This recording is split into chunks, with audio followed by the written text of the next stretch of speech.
Итгэл гэж юу хэлдэг вэ?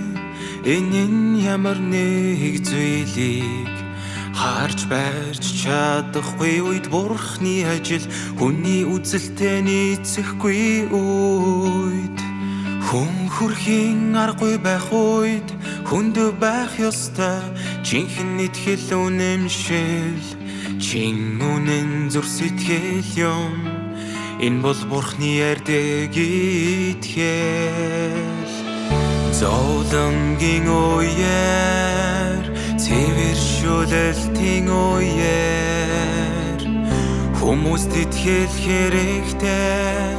Итгэлтэй болсны дараа цэвэршүүлэлт ирнэ.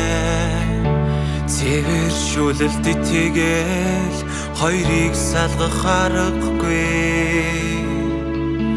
Бурхан яаж чаажсан орчин нөхцөл чинь ямарч байсан чи амиг эрэлхийлж үннийг ирж хайж Бурхны ажлын талаарх мэдээллийг эрэлхийлж Бурхны үйл хэргийг мэдхээр эрэлхийлж үнний дагуу үйлдэж чаддаг бол энэ жинхэнэ итгэлтэй байх явдал бөгөөд Бурханд итгэх итгэлээ алдаагүй чинь энэ нотолдог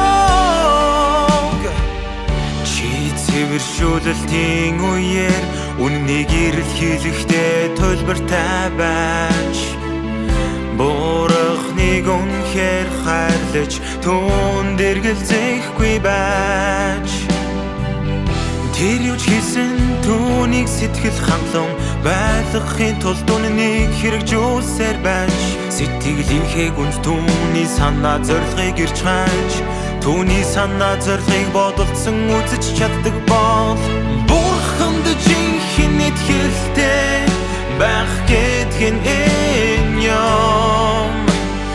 Бурханд жинхэнэ итгэлтэй байх гэдэг нь чамайг хамбалж ханчлан гэж Бурхныг хэлгээд чи түүнийг хайрсан Тэр чамд өөрийгөө ил тодхааруулхад чи түүнийг эрэлхийлсэн Гэвч одоо Бурхан нуугдсан чи түүнийг харж чадахгүй Чамд бэрхшээл тулгарсан энэ үед чи Бурханд найдах найдвараа автах Тиймээс чи цаг ямагтай миг эрэлхийлж Бурхны санаа зорилгыг ханхаар эрэлхийлэх ёстой Үүнийг жинхэнэ итгэл гэдэг энэ бол хамгийн